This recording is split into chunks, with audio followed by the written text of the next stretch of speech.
2019 সাল, জীবনের সেই অধ্যায় যখন প্রকৃতি আমায় বলেছিল, এসো আমার নীল জল আর সবুজ অরণ্যের মাঝে হারিয়ে যাও। আন্দামানের সেই সফর যেন এক স্বপ্নের মতো। একদিকে ইতিহাসের ছোঁয়া, অন্যদিকে প্রকৃতির অসীম সৌন্দর্য, সমুদ্রের ঢেউয়ের গান, সূর্যাস্তের সোনালী আভা আর অদ্ভুত এক প্রশান্তি। এটাই ছিল আমার আন্দামান। তো চলুন আপনাদের নিয়ে যাই সেই রোমাঞ্চকর যাত্রার শুরুতে।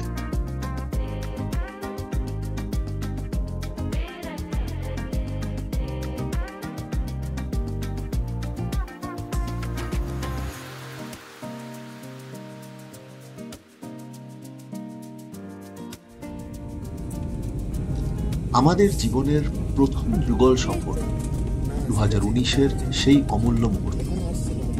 কলকাতা বিমানবন্দর থেকে সূচনা হলো আমাদের যাত্রা। গন্তব্য পোর্ট ব্লেয়ার, আন্দামানের সেই মায়াময় ভূখণ্ড। বিমান আকাশে ডানা মেলতেই যেন নতুন জীবনের নতুন অধ্যায় শুরু হলো। দুজনের মুখে উত্তেজনা আর ভালোবাসার এক অদ্ভুত মিশ্রণ। প্রায় 2 ঘন্টার উড়ানের পর পোর্ট ব্লেয়ারের নীলাভ আকাশ আর সবুজাভ ভূমি আমাদের স্বাগত জানাল। বিমানবন্দরে নামতেই হোটেলের গাড়ি আমাদের জন্য অপেক্ষা ছিল। চালকের মিষ্টি হাসি আর আন্তরিকতা যেন আন্দামানের অতিথি পরায়ণতার প্রথম অভিজ্ঞতা। গাড়ি ছুটল সবুজে ঘেরা সরু রাস্তা ধরে। মাঝখানে ছোট্ট শহরও ছিল, তবে সেটি শান্ত। প্রকৃতির সেই নিস্তব্ধতা, সাগরের নরম বাতাস আর চারপাশের অপরূপ সৌন্দর্য আমাদের মুগ্ধ করে দেয়। শেষমেশ পৌঁছলাম হোটেলে। ক্লান্তি থাকলেও মনে ছিল একরাশ আনন্দ। এতই আনন্দ যে আমরা হোটেলে ব্যাগপত্র রেখেই আবার বেরিয়ে পড়েছিলাম। আমাদের এই প্রথম ভ্রমণ শুধু যাত্রা নয়, ভালোবাসার স্মৃতিগুলোকেও নতুন রঙে সাজিয়ে তুলছিল। এভাবেই শুরু হলো আমাদের আন্দামান ভ্রমণের প্রথম অধ্যায়। আমাদের হোটেলের নাম ছিল রস ভিউ হোটেল। সুন্দর, ছিমছাম আর সাগরের এক পলক দৃশ্য পাওয়া যায় জানলা দিয়ে। প্রথমে ব্যাগ গুছিয়ে হালকা দুপুরের খাবার সারলাম। তারপর শুরু হলো আমাদের নতুন গন্তব্য, পায়ে হেঁটে কাছের সমুদ্র সৈকতে। সাগরের গর্জন আর ঠান্ডা বাতাস যেন দিনের ক্লান্তি নিমেষে মুছে দিল। নীল জলরাশি আর সোনালী বালুর সমুদ্র সৈকত মনকে অদ্ভুত প্রশান্তি এল। বিকেল গড়িয়ে সন্ধে হলো। আমরা তখন হাঁটছিলাম সমুদ্র পাড়ের রাস্তা ধরে। রাস্তার পাশে ছোট ছোট দোকান, স্থানীয় খাবারের গন্ধ, আর বাকি জায়গাটা প্রায় অন্ধকার। কিন্তু এই শান্তির যে ভাবটা, এটাই আমাদের মুগ্ধ করে তুলছিল। 25শে ডিসেম্বরের দিন হওয়ায় স্থানীয় চার্চ খুঁজতে অটো করে বের হলাম রাত্রিবেলায়। পুরো শহর যেন কোনো কোনো জায়গায় উৎসবের আলোয় মেতে রয়েছে, আবার কোনো কোনো জায়গায় অন্ধকারের মধ্যে রয়েছে। যদিও চার্চ খুঁজে পাওয়া বেশ কষ্টসাধ্য ছিল, তাও একটি চার্চ কোনো রকমে বন্ধ হওয়ার ঠিক আগের মুহূর্তে আমরা খুঁজে পেয়ে যাই। তবে সে যাই হোক না কেন, সেই সন্ধ্যার খোঁজ অভিযানও এক রোমাঞ্চকর অভিজ্ঞতা হয়ে রইল। পরের দিন সকালে সূর্য ওঠার সাথে সাথে আমরা বেরিয়ে পড়লাম। রস ভিউ হোটেল থেকে হাঁটা পথে খুব কাছে ছিল মেরিন লাইফ মিউজিয়াম। সেখানে বিচিত্র সামুদ্রিক প্রাণী, শামুক, ঝিনুক আর সাগরের জীবজগতের এক অনন্য সংগ্রহ দেখে মন ভরে গেল।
খোলা।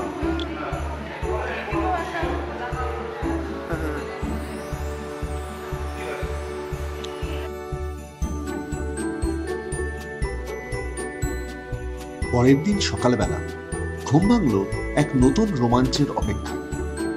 আজ আমাদের গন্তব্য জিরকাতাং, আন্দামানের সেই রহস্যময় জারোয়াদের জায়গা। একদম ভোরে গাড়ি চেপে বেরিয়ে পড়লাম। হোটেল থেকেই বলে দিয়েছিল যে খুব ভোরে ভোরে বেরোতে। কেন সেটা গিয়ে বুঝলাম।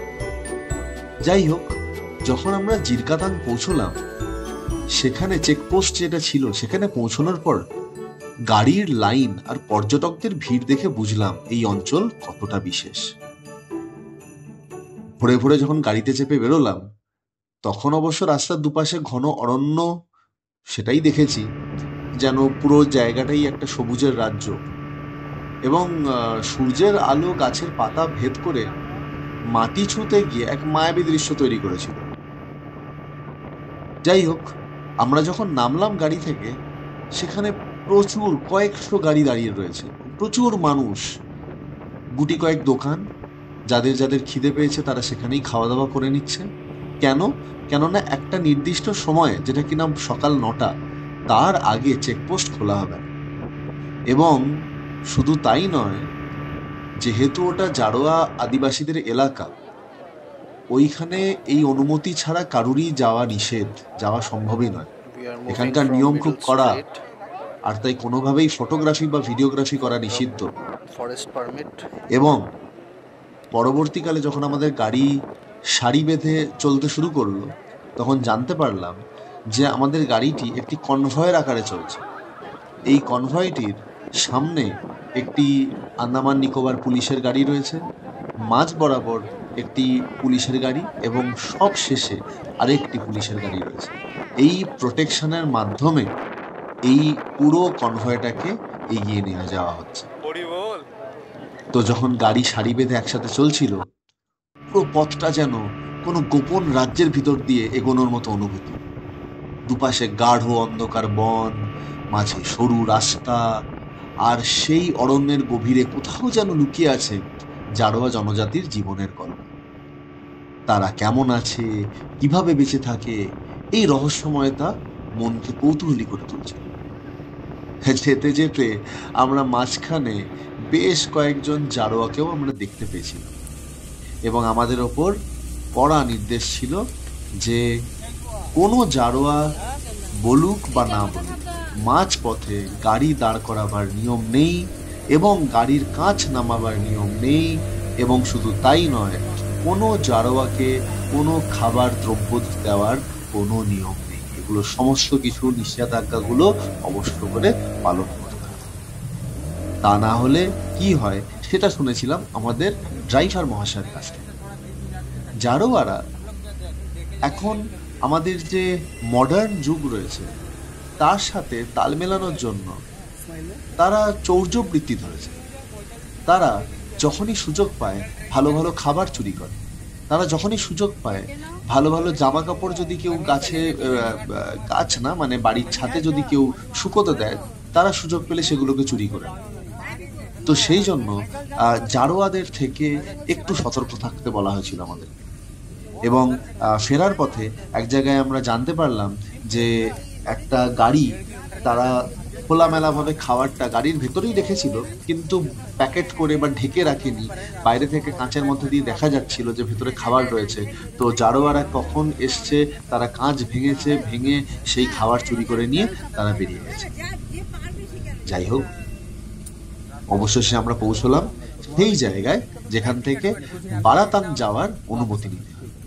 এই জায়গাটা জলপথে যেতে হয়, জলপথে একটা দ্বীপে পৌঁছতে হয়। তো সেই দ্বীপে পৌঁছানোর পর ওখান থেকে টিকিট করা হয়, এবং সেইখান থেকে আমাদেরকে নৌকো করে নিয়ে যাওয়ার কথা।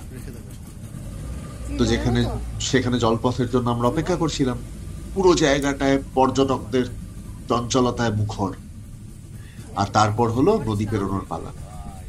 যখন নদী পেরোনোর পালা ছিল, তখন আমাদেরকে স্পিড বোট দেওয়া হয়েছিল।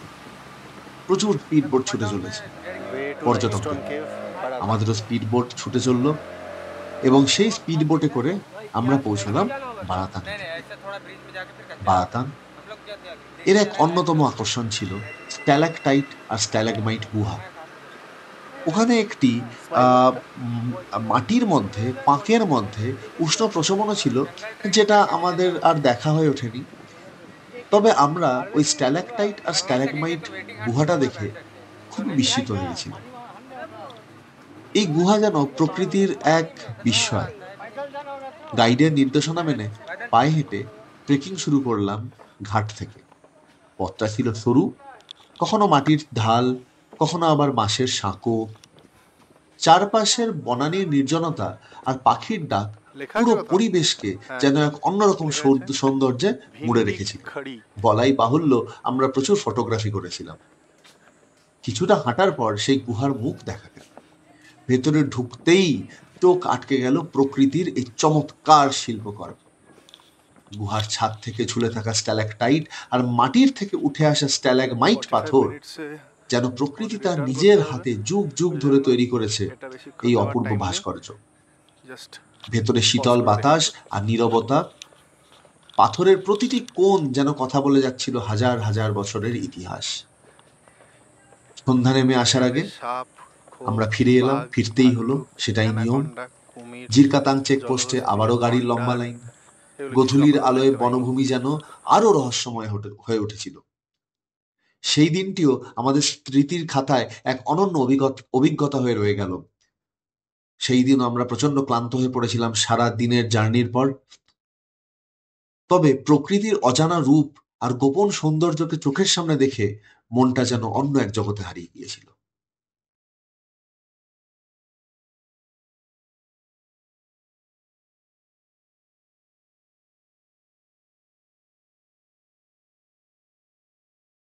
जहाँ लोग का हाथ नहीं लगता, देखिए साइन हो चलो चलो ये दो तरह के हाथ लगाने के काम करेगा।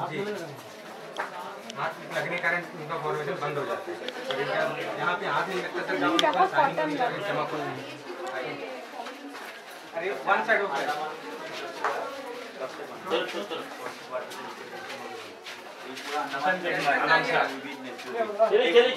और जो न्यू आप बता रहे थे, जो न्यू फॉर्मेशन मतलब क्या है, वो चूना में थोड़ा थोड़ा पानी खोलते हैं तो थोड़ा थोड़ा बढ़ता है, तो वही न्यू फॉर्मेशन। तो फिर भी कितना ओल्ड है वो अभी कितना?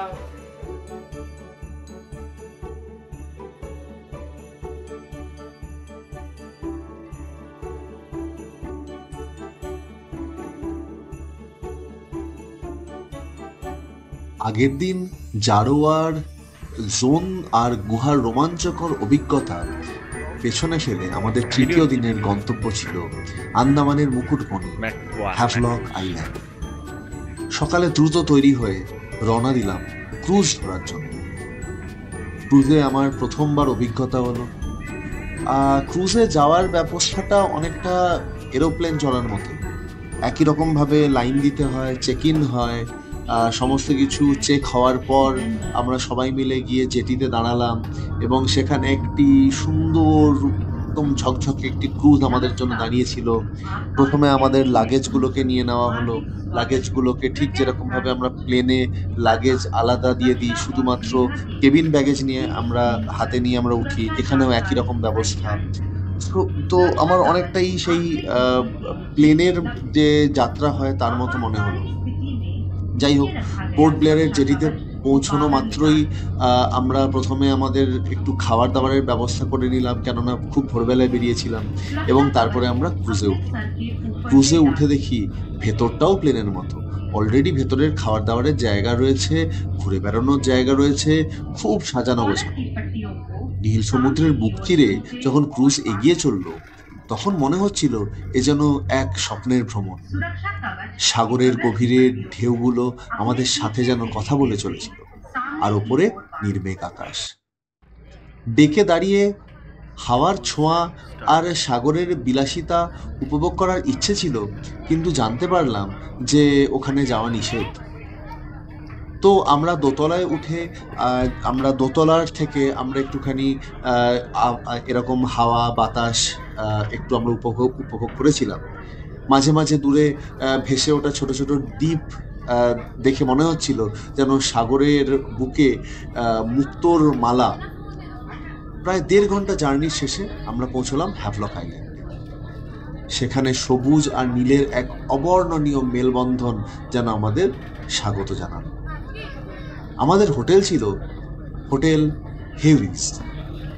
হোটেলের চারপাশে নারকেল গাছের সারি আর প্রশান্ত পরিবেশ, মনে হচ্ছিল প্রকৃতির কোলে এসে পৌঁছেছে। ঘরগুলো ছিমছাম আর খুবই আরামদায়ক। হোটেল হেভিজ এক কথায় বলা যায় বিলাসিতা আর আধুনিকতার সংমিশ্রণ।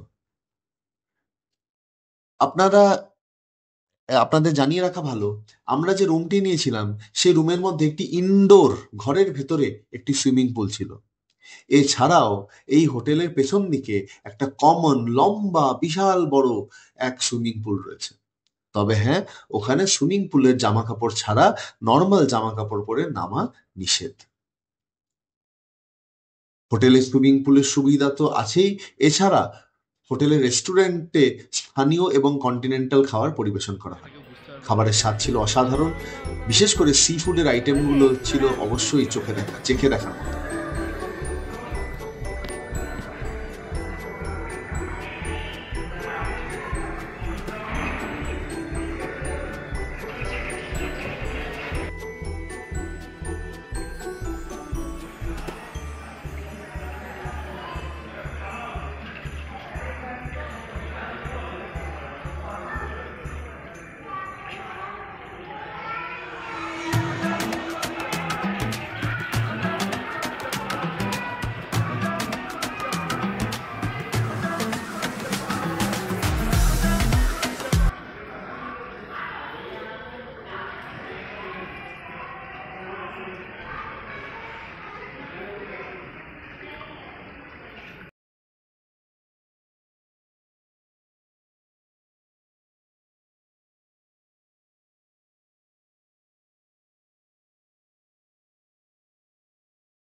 আমরা এখন আছি একটা আননোন বিচ। আমরা আমাদের হোটেল থেকে বেরিয়ে ঠিক উল্টো দিকে রাস্তা ক্রস করে একটা বিচ পেয়েছি, চলে এসেছি পট করে। এসে আমরা এইখানে দাঁড়িয়ে আছি। দ্রষ্টব্য যেটা, সেটা হলো গিয়ে এই কালারটা। এখানে সবজে রঙের জল, আর এই জুম করলে বোঝা যাচ্ছে কিনা বুঝতে পারছি না, সেটা হচ্ছে নীল রঙের জল। গভীর যেখানটায় সেখানটা নীল রঙ, আর যেখানটা গভীর নয় সেখানটা হচ্ছে সবুজ। আর এই হলো ম্যাঙ্গ্রোভ। এই বোটগুলো আমরা কিনিনি, এই বোটগুলো উল্টে পড়ে আছে, এগুলোও আমরা কিনিনি।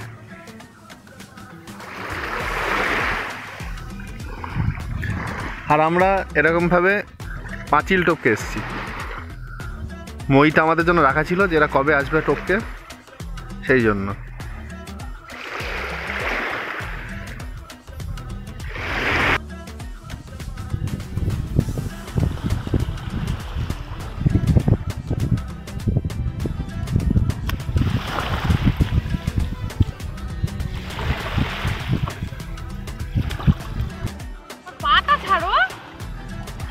আমি এইটা নিচ্ছি। দেখ, আমরা এই মোমেন্টে রয়েছি কোরাল আইল্যান্ডে, আর ফার্স্ট নিদর্শন এত বড় কোরাল কার্সি রিচা ভট্টাচার্য। চতুর্থ দিনের সকাল ছিল আমাদের আরও একটি রোমাঞ্চকর অভিযানের অপেক্ষা। আজ আমাদের গন্তব্য এলিফ্যান্ট আইল্যান্ড, যেখানে আমরা ওয়াটার অ্যাক্টিভিটিস করব।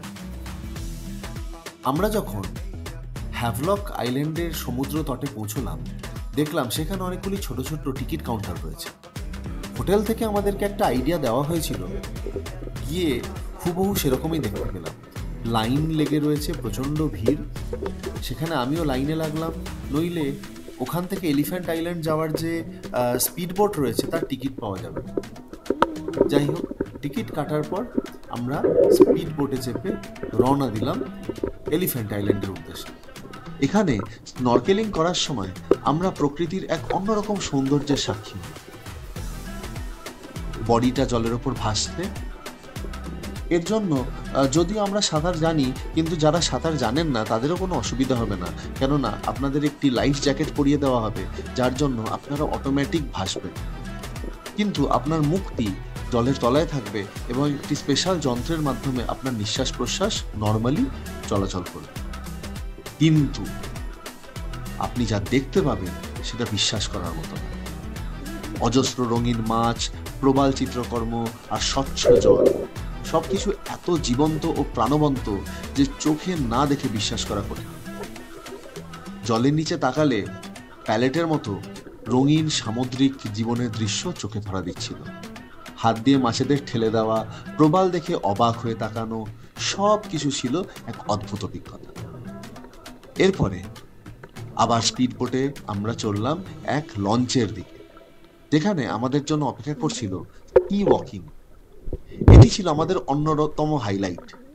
বিশেষ হেলমেট পরে যখন আমরা সাগরের জলে নামলাম, তখন মনে হলো অন্য একটা পৃথিবীতে প্রবেশ করছি। সি ওয়াকিং মানে জলের নিচে হাঁটা, জলের নিচে বালি রয়েছে, সেই বালির ওপর হাঁটা। সেই হেলমেটের মাধ্যমে অক্সিজেন সরবরাহ করে শরীরের সমস্ত ক্লান্তি নিমেষে উধাও হয়ে গেল। যদিও শুরুতে আমার কানে একটু ব্যথা হয়েছিল, তবে আমাদের আশপাশে যে গাইডরা ছিলেন ওনারা খুব ভালো সহযোগিতা করে এমন আমাদের টেকনিক শেখালেন যাতে আমার কানের ব্যথাটা উধাও হয়ে গেল। শরীরের সামনে গ্লাস হেলমেটের মধ্যে সমস্ত কিছু অত্যন্ত পরিষ্কার ছিল এবং জলের যে বয়েন্সি যেটাকে বলে, তার জন্য মনে হচ্ছিল আমি চাঁদের মাটিতে হাঁটছি। দৃষ্টি ঘোরালেই দেখা যাচ্ছিল রঙিন মাছ, প্রবাল এবং সামুদ্রিক জীবনের গোপন পৃথিবী। প্রাকৃতিক সৌন্দর্যের এই অবিস্মরণীয় দৃশ্য আমাদের অবাক করছিল। আমরা দুজন মিলে জলের নিচে হাঁটছিলাম, মনে হচ্ছিল আমাদের চোখের সামনে সমুদ্রের অজানা জীবনের একটা দরজা খুলে গেছে। এবং সেখানে ফটোগ্রাফিও হলো এবং যে গাইডরা ছিলেন তারাই কিছু মূল্যের বিনিময়ে আমাদেরকে ফটোগ্রাফি করে দিচ্ছিল।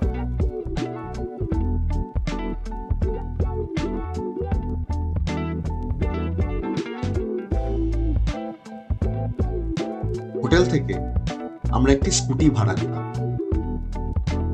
কেননা আমাদের ইচ্ছে ছিল যে আমরা রাধানগর বিচে যাব। এবং আমরা এতটাই উত্তেজিত ছিলাম যে আমরা হোটেলে ব্যাগ রেখেই আমরা পরিকল্পনা করলাম যে রাধানগর বিচে যাওয়া যাবে। তো তখন আমরা হোটেল থেকে একটি স্কুটি ভাড়া করলাম। হ্যাভলকের রাস্তাগুলো ছিল ছবির মতো সুন্দর, চওড়া রাস্তা, দুপাশে ঘন সবুজ অরণ্য আর হালকা বাতাস। স্কুটি চালাতে চালাতে মনে হচ্ছিল এ যেন আমাদের নিজেদের একটা ছোট্ট দুনিয়া। রাধানগর বিচে পৌঁছানো মাত্রই আমরা মুগ্ধ। সাদা ঝকঝকে বালি আর নীল জলরাশি, যতদূর চোখ যায় শুধু শান্তি আর সৌন্দর্য। আন্দামানের সেরা সমুদ্র সৈকত বলে যাকে বলা হয়, সেটার রূপ নিজের চোখে না দেখলে বিশ্বাস করা কঠিন। ঢেউয়ের গর্জন আর সূর্যের সোনালী আভা চারপাশে যেন একটা মায়াবী পরিবেশ তৈরি করেছিল। সমুদ্রের ধারে বসে থাকলাম অনেকক্ষণ। পায়ের নিচে নরম বালির ছোঁয়া আর সামনে সেই অফুরন্ত নীল জল যেন আমাদের সমস্ত ক্লান্তি দূর করে দিল। বিকেল গড়িয়ে সন্ধ্যা নামতেই রাধানগর বিচ আরো সুন্দর হয়ে উঠল। আমরা স্কুটি চালিয়ে আবার ফিরে এলাম হোটেলে। আসার সময় অবশ্য একটা ছোট্ট অ্যাডভেঞ্চার হয়ে গেছিল। যেহেতু রাধানগর বিচে যাওয়ার যে রাস্তাটা, সেটা এই জন্যই অ্যাডভেঞ্চারাস, কেননা সেখানে রাস্তাটা কোথাও কোথাও পাহাড়ের মতো উঁচু হয়ে গেছে, আবার পাহাড়ের ঢালের মতো নিচু হয়ে গেছে। ফেরার সময় এমনই একটা উঁচু জায়গায় উঠে স্কুটিটা বন্ধ হয়ে গেল। তো ভাগ্য ভালো যে আমি বুঝতে পারলাম যে স্কুটিতে তেল নেই, এবং যিনি আমাদের স্কুটি ভাড়া দিয়েছিলেন সেই সহৃদয় ব্যক্তি একটি বোতলে তেল আমাদের সাথে দিয়ে দিয়েছিলেন, কেননা সব জায়গায় আন্দামানে পেট্রোল পাম্প নেই। তো যাই হোক, আমরা সেই তেলটা ভরতে ভাগ্য ভালো যে স্কুটি আবার চালু হয়ে গেল এবং আমরা হোটেলে আবার ফেরত এলাম। দিনের শেষে মনটা ছিল আনন্দে ভরপুর। হ্যাভলক দ্বীপে জীবনের এই মুহূর্তগুলো যেন ভালোবাসার পাতায় লিখে রাখার মতো। প্রকৃতি আর আমাদের একসাথে কাটানো এই সময় যেন এক মধুর গল্প হয়ে রইল।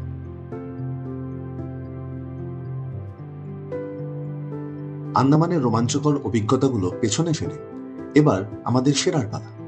সকালে হ্যাভলক থেকে ক্রুজে চেপে ফিরে এলাম পোর্ট ব্লেয়ার। সেই পরিচিত রসভিউ হোটেলে আবারও চেক ইন করলাম। দুপুরে একটু বিশ্রামের পর আমাদের পরবর্তী গন্তব্য ছিল আন্দামানের ঐতিহাসিক নিদর্শন সেলুলার জেল। সেলুলার জেল, যা কালাপানি নামেই অধিক পরিচিত, ভারতীয় স্বাধীনতা সংগ্রামের বেদনাদায়ক ইতিহাসের এক নীরব সাক্ষী। লাল ইটের তৈরি এই বিশাল ভবনটি দূর থেকেই এক গম্ভীর ও ভয়ঙ্কর পরিবেশ তৈরি করে। একসময় এখানে ভারতীয় বিপ্লবীদের নির্বাসিত করে রাখা। ভেতরে ঢুকতেই যেন মনটা ভারাক্রান্ত হয়ে গেল। সরু সরু সেলে বন্দি রাখা হতো বিপ্লবীদের। প্রতিটি সেল এমনভাবে তৈরি যে এক বন্দির সঙ্গে আরেকজনের যোগাযোগের কোনো সুযোগ ছিল না।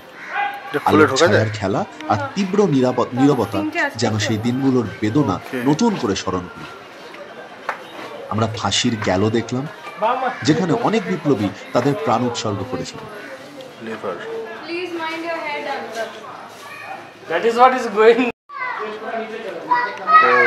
ফাঁসির পরে বডিগুলো এইখানে পড়তো।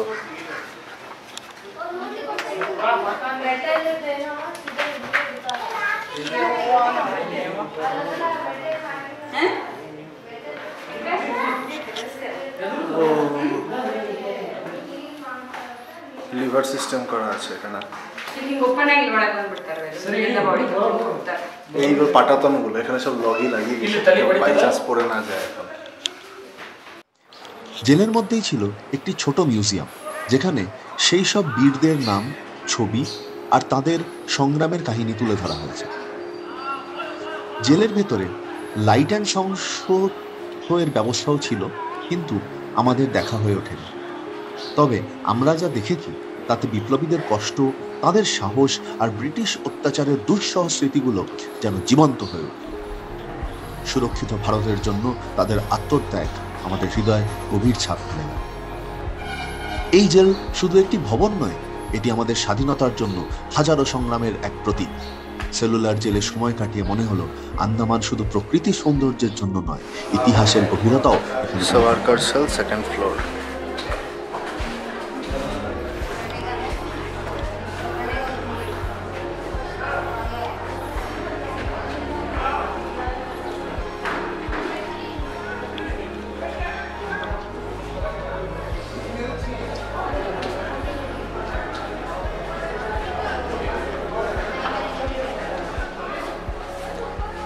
The solitary cell.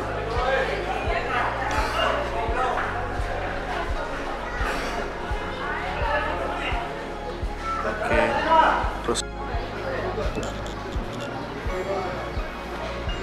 সেলুলার জেলের ওয়াচ টাওয়ার থেকে ভিউ।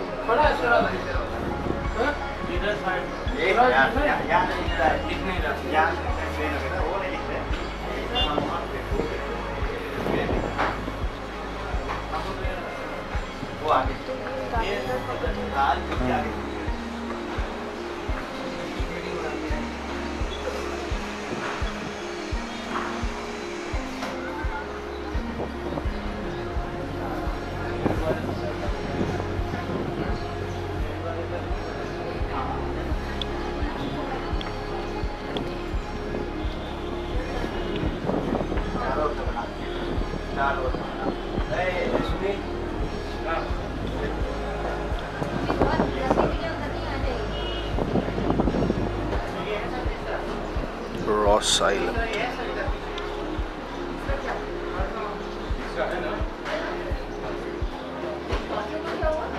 পরের দিন সকাল, আমাদের ফেরার দিন। বিমানবন্দরের পথে গাড়ি ছুটছিল, আর মনের ভিতর চলছিল পুরো ভ্রমণের স্মৃতি। ক্রুজের রোমাঞ্চ, রাধানগর বিচের প্রশান্তি, সেলুলার জেলের ইতিহাস, প্রতিটি মুহূর্ত যেন এক একটি জীবন্ত ছবি হয়ে মনের মধ্যে ভেসে উঠছিল। আকাশে উঠতে থাকা বিমান, জানলার বাইরে তাকিয়ে আন্দামানের নীল জলরাশি আর সবুজ দ্বীপগুলোকে শেষবারের মতো বিদায় জানাল। এই সফর শুধু ভ্রমণ ছিল না, এটি ছিল প্রকৃতির সৌন্দর্য, ইতিহাস আর আমাদের জীবনের এক সুন্দর অধ্যায়। আমাদের প্রথম যুগল সফর, নবদম্পতির জীবনের এক মধুর শুরু। মনে হলো এই স্মৃতিগুলো আমাদের ভালোবাসা আর জীবনের প্রতি বাঁকে অনুপ্রেরণা হয়ে থাকে। কলকাতা ফিরে এসে আমরা জানতাম আমাদের স্বপ্নের ভ্রমণ শেষ, কিন্তু সেই স্বপ্নের স্মৃতি থেকে যাবে চিরকাল।